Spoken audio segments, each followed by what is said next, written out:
What up, guys? GangstaPranksta here. I'm bringing you the weekly wrestling and review for May 1st, 2011. It was a sad and good week for wrestling, I guess. Before I get into everything, the gameplay you're watching, there's two matches. The first one is an ECW Championship Scramble match with a couple people, and then there's a cage match for the Cruiserweight Championship. Pretend it's the X Division Championship, okay? Alright, cool. Alright, so, okay, I don't want to start with the sad part, but in case you don't know, Randy Savage, Macho Man Randy Savage has passed away. He died on Friday. That's why I'm putting this up so late. I usually put him up on Saturday, record him on Friday, put it up on Saturday. But when he died, I didn't want to put it up right away unless there was like more information that came out about his death. But nothing came out, so I'm gonna talk about him later, cause yeah, it's a lengthy subject. So first we had TNA Sacrifice from Sunday. It was a good pay-per-view. They had some good matches, and yeah, let's just talk about it. First match, Mexican America versus Inc. Inc. It was a good opening match. Just a good back and forth match, and yeah, it was really good. Mexican America wins after distraction from Rosita. Next is Jeff and Karen Jarrett. They come out, and Jeff talks about Karen being injured, so she can't compete tonight, so the match is off. Foley comes out and he says she's faking and the match will happen. So, whatever. A match that was added to the pay-per-view. Brian Kendrick versus Robbie E. It was a good match. Kendrick won. But it's good to see that TNA is starting to put some focus on the X Division. Until we get to that later. Next we have Mickie James versus Madison Rayne. It was okay. Mickie wins. The end came when Tara, it looks like she was going to hit Mickie, but she knocked out Tara. So Mickie pinned Madison. Now Tara's free from her contract bullshit. That storyline's done. Whatever. Next was Kazarian versus Max Buck. Really good match. Like, really good X Division match. Whenever TNA puts X Division wrestlers on a pay-per-view, they always deliver. Like, 99% of the time, they deliver a really good match. Kazarian retains. One spot that was really sick. Max Buck was on the apron, and Kazarian did a flip powerbomb, and Max Buck hit like his head on the concrete. It was a pretty scary spot, but he's okay, and it was a good match. Probably match of the night. Next we have Crimson versus Abyss. This was a good match. It started out really slow, but it was just really good. It was a really good match. Crimson won, keeping the streak alive, whatever. Next we have Beer Money versus Matt Hardy and Chris Harris. It was a good match. Beer Money retains, but the crowd, they didn't cheer for anything. They said Beer Money with Beer Money. But other than that, they couldn't care about this match. They didn't chant or anything. Next we have Tommy Dreamer, but that was a good match. Next we have Tommy Dreamer versus AJ Styles in a no DQ match. You know, thank you TNA for telling me it was a no DQ match ahead of time. TNA usually does this, like sometimes they just make a match no DQ, like on the fly, just bam, that you're no DQ. You know, add some chairs into that. So it was a good match. AJ carried Dreamer to a good match. The end came when Bully Ray came out. He hit AJ with a chain, allowing Dreamer to pile drive AJ through a table. So it was a good match. Next we have Kurt Angle and Chyna versus Jeff and Karen Jarrett. It was a good match. Chyna and Karen didn't do a lot until the end. Chyna gives Karen a pedigree and then Chyna had Karen in an ankle lock, and Kurt had Jeff in an ankle lock, and they tapped out together, so whatever. Next was the main event, RVD versus Sting. It was a good match. Mr. Anderson was on commentary, but, like, they panned to him on commentary, like, way too much. It's like, focus on the match. Let Anderson talk about Sting and how he's gonna beat him at Slammiversary, and just do that. But they did a double box where you see the match and then you see Anderson on the commentary booth, and I didn't really like that. It took away from the match. The match was okay. Sting wins, retains his title. Anderson comes out and stares down Sting after. So overall, it was a good pay-per-view, some good wrestling, some really good wrestling. So that's good on TNA's part. Next was Raw. Raw was blah. Okay, I'll just run it down. Cena comes out and immediately gets interrupted by Alex Riley. Miz comes out. Riley talks about Miz. He boasts about Miz. Cena disses Miz and Alex Riley, and the GM sends an email it says Miz picks Cena's opponent for tonight. So next we have Kofi Kingston versus CM Punk in it was a short good match. Punk wins, so that's cool. I'd like to see Punk do a little bit more, maybe feud with Cena. That'd be awesome. Next we had Kelly versus one of the Bella twins. I don't know which one. It was an okay match. The Bellas jumped Kelly after the match. And then Karma comes out, takes out one of the Bellas. The other one runs away. And then Karma, touches Kelly's face or something. She does something with her. Next, Mysterio comes out and he calls out R-Truth. But Del Rio comes out and they talk a little bit of shit to each other. And then they challenge each other to a match, and they have a match. It's a good match. It ends in DQ when Alberto's announcer interferes. And then R-Truth comes out and takes out Mysterio and challenges him to a match at Over the Limit. So, yeah.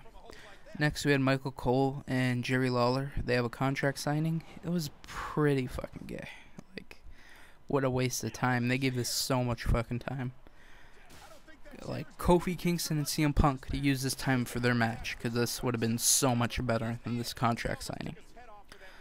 But whatever. Cole pisses Swagger off and Swagger leaves. Lawler pushes Cole over the table. So whatever. They're having another match. Awesome.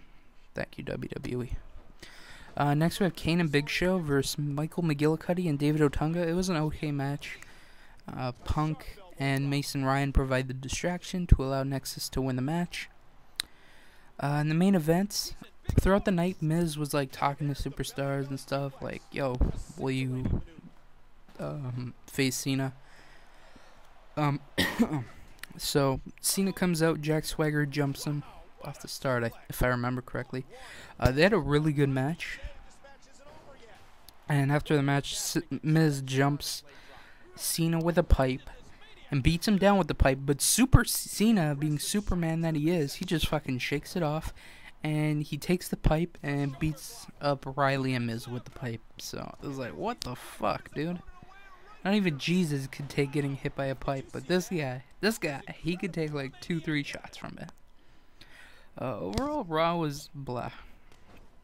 So next we got TNA Impact, and holy blue Batman. Impact is blue. I didn't know if I was watching TNA or Smackdown. But they're doing the whole Impact wrestling thing. No more TNA Impact. Then a new intro. I thought it was pretty good. It started out with Immortal comes out. Bischoff talks about the changes to Impact and says he's gonna be in charge for tonight. Kendrick, Jen Me, and Amazing Red, they come out. Kendrick rips into Bischoff, and I thought this was awesome. And Bischoff says he's going to take out the X Division tonight, so he makes the following matches. Kazarian vs. Abyss for the X Division title, Amazing Red vs. Samoa Joe, and Generation Me vs. Matt Hardy and Eric Bischoff. And when I heard about this match, I'm thank you, TNA. This is really wrestling. Let's put a non-wrestler in a wrestling role. Thank you. Fucking awesome. Kendrick complains about not having a match, and then Bischoff slaps him. Immortal attacks the X Division guys. Fortune makes a save, and then you got the X Division guys jumping off the ropes, and it's just an all-out brawl for 10-12 minutes to start the show. So when this show finally did start, we had Madison, Sarita, and Rosita versus Mickey James, Tara, and Miss Tessmacher. It was okay. Tara pins Rosita, whatever. Next was Kazarian versus Abyss. It was a pretty good match, but Abyss wins, and he's the new X Division title. And I knew they were gonna play up. Oh, the X Division has no limits, no weight limits. It's about no limits. I don't know. I guess it's okay if they're gonna build to the storyline to it, but please don't make it so goddamn shitty, please. And one thing, Mike Tenay, if you're gonna announce the champion, Abyss just won the champion, be shocked, okay? He was just like, oh, Abyss, new X title, he's the new X Division champion. No, if you're gonna announce, you be like, holy shit, Abyss is the new X Division champion. What does this mean for the X Division? That's how you should fucking say it. Like, he had no emotion when he announced Abyss as the winner. So yeah, I thought it was pretty stupid. Next we have Samoa Joe versus Amazing Red. This was a 1-minute squash match, just to build Samoa Joe and Crimson. Samoa Joe attacks Red after the match. Crimson makes a save. So, yeah. Next, AJ Styles comes out. He calls out Dreamer. Dreamer comes out. AJ talks about his neck not being 100%. Dreamer talks about wrestling hurt and stuff. And then Dreamer attacks AJ, beats him down a little bit. Christopher Daniels makes a save. And then Bully Ray comes out, takes out AJ, and then Dreamer and Bully Ray, take out Christopher Daniels. So, whatever. I think they might be building to a tag match at the pay-per-view, but I don't know. Next we have Kurt Angle. He comes out, he talks about Sacrifice. He says he and Jarrett are going to wrestle again. At Slammiversary, the winner is the #1 contender for the women's, or not the women's, the world title. Jeff Jarrett comes out, he talks about beating him every time they wrestle. So he's like, if we're going to wrestle, there's going to be a stipulation. And Jarrett talks about taking Kurt's kids, his wife, and now he wants his gold medals. Angle accepts, so, yeah. Karen comes out in a wheelchair after. She says she'll be in Jeff's corner at Slammiversary. Velvet comes out and pushes her down the ramp. And Jeff saves her. So, yeah, that's cool, I guess. Next we have Matt Hardy and Eric Bischoff versus Jen Mee. When Hardy and Jen Mee were in there, it was really good. Like, it was really good. And then when Bischoff came in to do the end, I thought it was he tried to hit like this kick or punch, and it was just so fucking shitty. Cause I'd rather see Gunner and Matt Hardy versus Jen Mee and then have Bischoff take out Jen Mee after the match. But they have Bischoff pin Max Buck. I'm just like, wow. I mean, I guess, yeah, you're building to an angle, but a non-wrestler should not beat a wrestler, you know. Next we have Winner and Angelina Love versus Velvet Sky in a handicap match. This match was pretty shit. Velvet cradles Angelina for the win. Then ODB makes her return to TNA and attacks Velvet after the match. It just seems like so many people are returning. You know, Foley, Chris Harris, China and Chris Harris. I don't think they're gonna be coming back. Which is okay, I guess. But yeah, I think they're stopping the Angelina Velvet Sky feud, so that's kind of cool. Get ODB in there, get some new stuff going on. Next we have Ric Flair. He comes out, he calls out Robert Roode. Flair talks about Robert Roode beating him at Lockdown. Flair wants a rematch. Robert says no, he has too much respect for him. Flair slaps Roode, and then Roode puts Flair in the Fuji armbar. And then Immortal comes out, takes out Roode, and they take out his shoulder with a chair. And then it ended with Sting. He comes out, he talks about beating RVD, and then talks about Ken Anderson a little bit.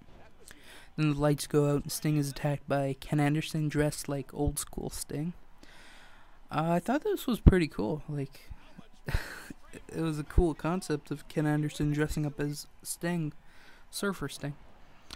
Overall, you know, this was TNA's way of like rebranding their show, and trying to start over. And I thought it was a pretty lackluster show. There's nothing big that happened. You didn't have a lot of wrestling, which was the tagline. Yeah, it was pretty stupid. So, Impact was not that good, but they had some good stuff on it, but overall, not very good. Although SmackDown was good. SmackDown was pretty good. It starts out with Christian and Sheamus. You know, whenever a wrestling show starts out with wrestling, you know it's going to be a good show. So, they had a good match. Christian won. Mark Henry comes out, and he and Sheamus team up and beat down Christian. Orton makes a save, whatever. Then we have Brie Bella versus Natalya in an okay match on SmackDown. And it's good to see Natalya on SmackDown. I wish she got more offense in, and I wish she had some more time. Natalya was really good. She tried to cover up Brie from looking so fucking horrible, but she is horrible, and Natalya, she lost, which sucks. I'd like to see her back in a title shot for the women's title, but I don't know when that's gonna happen.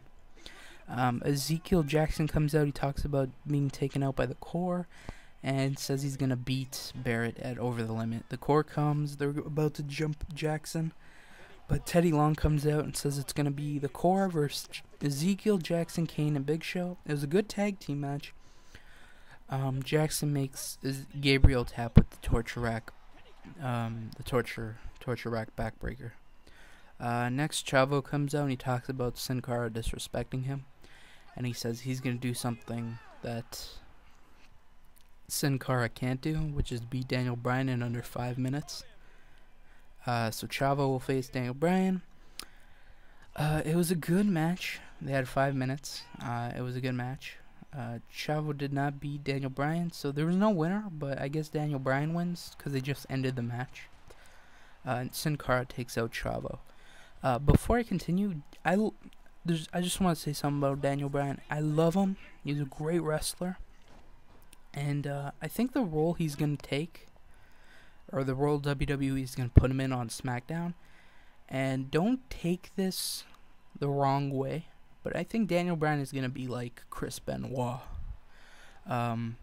Where Chris Benoit when he was on SmackDown, every week he'd be wrestling people for like 15 minutes, like Matt Hardy, MVP, Finlay, and they were all great matches. And that's what I think they're going to do with Daniel Bryan. This guy's a machine. I have a DVD of him in Ring of Honor. He wrestled 60 minutes against Colt Cabana, and he broke his collarbone about 10 minutes into the match, and he wrestled another 50 with a broken collarbone. Holy fuck, he's a machine. Much respect to Daniel Bryan. Hopefully he gets a huge push, because he deserves it. He really does. Next we have Ted DiBiase comes out with Cody. Cody tells DiBiase to wear a paper bag. Cody then disses Corpus Christi, which the city they were in. It seems like they're doing $1 million type angle, but Cody is like the $1 million man, and DiBiase's Virgil. As ridiculous as that sounds, that's the kind of that's what I got from what they did. Trent Beretta comes out to face DiBiase. It was a pretty short match. I think it could have gone really good if they had a little bit more time, but DiBiase beats Beretta, and yeah. Next we have Great Khali versus Jey Uso. A minute into the match, Jinder Mahal comes out and yells at Khali and slaps him in the face. Khali, I don't understand Arab, but you could pretty much get it. Like, pick up what he said. It's like destroy the Usos and make an impact kind of thing. So he destroyed Jey Uso, he pins him, and then Jimmy was checking on his brother, and then he took out Jimmy as well. Good to see the Usos. I wish they would wrestle some tag team matches instead of being squashed by the Great Khali. I think that's bullshit. Next was Orton and Mark Henry. This was the main event. It was an okay match. Match ends in a DQ when Sheamus comes out and takes out Orton. Sheamus and Henry team up on Orton. Christian makes a save. Yada yada yada. Overall, SmackDown was a pretty good show. Before I get into the news, I'm recording this Sunday afternoon, a couple hours before Over the Limit, and I'm gonna do my predictions for the pay-per-view. Overall, this pay-per-view looks pretty good. They all have potential to be really good matches, except for Jerry Lawler and Michael Cole. Just fucking end that. And Brie. Okay, I'll get to that. First match is Sin Cara versus Chavo. I think this could be a really good match. They're probably gonna give Sin Cara the win because it's his first pay-per-view, and if you're on your first pay-per-view and you're built up this superstar, you don't really want him to lose because then he'll lose all his steam and stuff. So Sin Cara's gonna win. Next we have Rey Mysterio versus R-Truth. This should be a really good match as well. This was going to be probably John Morrison and R-Truth, but Morrison's injured, so they had to fill in the spot to keep R-Truth hot as a heel. So they threw Mysterio in. This should be a good match as well. I see R-Truth winning because he's on a roll as a heel. So let's keep it up. Next we have Brie Bella versus Kelly Kelly for the Divas Championship. I see Kelly Kelly winning because Karma's gonna come out and take out the Bellas. But I think this match could be okay. The Bellas are pretty horrible, and Kelly Kelly used to be horrible at one time, but she's turned into a really good worker. I compare her to not on the same level, but she's a work in progress. She's kind of like Trish and Candice Michelle, women who were brought in as models, and then they picked up wrestling, and then they were really good once they learned it. So Kelly Kelly has that potential, and I see her walking with the Divas Championship, walking away with it. Next we have Kane and Big Show versus CM Punk and Mason Ryan. It's kind of weird seeing Kane and Big Show feud with the Core and Nexus, but whatever. This is kind of a tough match to call. They're building Kane and Big Show as a very dominant team, but they're also building up Mason Ryan as an extremely powerful, juggernaut. So, my prediction is CM Punk and Mason Ryan. CM Punk's not really doing anything on Raw, except mentoring the Nexus. So give him the tag team titles, and then you could do Freebird rules, everyone defends the titles. So you can do that. Next you have Wade Barrett versus Ezekiel Jackson for the IC Championship. Barrett's over the past year, ever since he was on Raw with the Nexus, he has just been on a downhill slide. Well, not after the Nexus thing, after his feud for the WWE Championship with Orton and Cena. He's floundering. And WWE is really building up Ezekiel Jackson, so I see Ezekiel winning the IC Championship. I don't know what's next for the Core. Maybe keep feuding with Jackson, but I don't know. So I think Ezekiel's gonna win. Next is Kiss My Foot match with Jerry Lawler and Michael Cole. If Jerry Lawler loses, he has to give his Hall of Fame ring to Michael Cole and induct him into the Hall of Fame. I see Michael Cole losing and Jerry Lawler just ending this fucking feud. Just beat the shit out of Michael Cole. It's what the fans want. Just end this fucking feud. Stick your foot in his mouth and end this once and for all. I see JR making a save somewhere, taking out Swagger. But yeah, that's about it. Next we got the World Heavyweight Championship match, Orton versus Christian. This is my pick for match of the night. And I'm predicting Orton to win in feud with Sheamus, or you know what, he could feud with Wade Barrett. That would work. Whatever. I don't know what Christian would do, or who he would feud with, but I see Orton retaining, and this could be a really good match. So, yeah. In the main event, an I Quit match for the WWE title, Cena versus Miz. As much as I'd like to Miz to win, I see Cena winning. He's going to take out Alex Riley and then the Miz. And then, I don't know. Maybe he'll move on to a feud with Del Rio. Hopefully for SummerSlam. I think that match could be really good. Next we have the news. Okay, so there's some big news. And before I get to the biggest, just a couple of things. D'Angelo Dinero is not gone from TNA, as reported on last week. Although his Twitter said, I'm gone and stuff, that was not him. That was his webmaster saying goodbye, but I don't know why he did it on his Twitter and didn't acknowledge it as himself. Whatever. Next big news is ROH being sold to Sinclair Broadcast Group. If you don't know ROH, they're the third, many consider them the third major wrestling company in the United States. I completely agree. If you haven't watched Ring of Honor, just a great wrestling show. Like, that's what you're going to get when you watch them. Just wrestling. If you like wrestling, watch some Ring of Honor shows. Go to Go Fight Live. Go Fight Live and order some of their iPay-per-views. I recommend them all. They're all really good. Or buy some DVDs.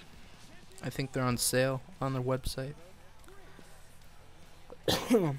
But this is pretty big. ROH is going to be back on TV in August. I didn't read too much about the article, but it's good to see ROH still trying to be relevant again, and hopefully they can do big things with Sinclair Broadcast Group. Next, the biggest news probably of the week, probably so far in the year, is Randy Savage, Macho Man, passing away. If you don't know, it was on Friday. He was driving in his car with his new wife of 1 year. They celebrated their anniversary earlier this month, and he had a heart attack and crashed into a tree. This is extremely tragic. Like, he was such a huge hero to so many wrestlers. When you hear wrestlers talk about their heroes and stuff, Macho Man is always talked about. Like, he was always people's heroes. And when you think of Hulk Hogan putting wrestling on the map, you also have to talk about Randy Savage. Like, he was just so charismatic and so good in the ring. Like his matches with Flair at WrestleMania, his feud with Ultimate Warrior. Of course, I'm like forgetting about his match with Ricky Steamboat, but like, yeah, that was considered, like, by many one of the greatest WrestleMania matches ever. And if you haven't seen it, I recommend you go check it out. It's a great match.